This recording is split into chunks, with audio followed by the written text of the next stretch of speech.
सिडकोच्या महत्त्वाकांक्षी प्रकल्पांतर्गत एमएमआर क्षेत्रात मोठं मेट्रोचं जाळं उभं राहणार आहे। यामुळे नवी मुंबई, मुंबई, ठाणे आणि कल्याण डोंबिवली हे शहरं मेट्रोनं परस्पर जोडली जाणार आहेत। या प्रकल्पासाठी सुमारे 24,000 कोटी खर्च अपेक्षित असून 32 किलोमीटर लांबीचा मार्ग तयार केला जाणार आहे। यापैकी 9 किलोमीटर मार्ग भूमिगत असेल। मुंबईतील छत्रपती शिवाजी महाराज आंतरराष्ट्रीय विमानतळ आणि नवी मुंबई आंतरराष्ट्रीय विमानतळ यांना थेट मेट्रो जोडणी देण्याची प्रक्रिया सुरू आहे।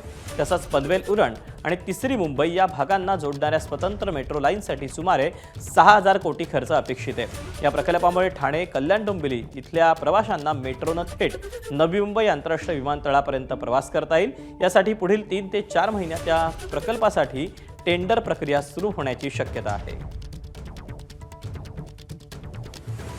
नवीन दुसरी मेट्रो दोघी विमानतळाला जोडणारी Chhatrapati Shivaji international airport, Navi Mumbai international airport एक 32 किलोमीटरची लाईन आहे। त्यामध्ये 9 किलोमीटर अंडरग्राऊंड आणि 23 किलोमीटर ओव्हरग्राऊंड जवळजवळ 24,000 कोटीची किमतीचा हा काम आपण सिडको मार्फत करणारच आहोत। आता राज्य शासनाच्या कॅबिनेटने ऑलरेडी मंजुरी दिलेली आहे। सॉरी ईस्टर्न कनेक्टिव्हिटीला तेही सुद्धा एक 6,000 कोटीची लाईनचं आपण नियोजन केलेलं आहे। असं सारखा नवी मुंबईमध्ये आता फक्त एक लाईन चालू होती, पण ते पूर्णपणे हे मेट्रोचे जाळे पसरवणाराचे आहे, जेणेकरून एमएमआर रिजनचे कुठल्याही भागातून नवी मुंबई एअरपोर्ट किंवा नवी मुंबई एरियामध्ये यायला लोकांना अडचणी होणार नाही।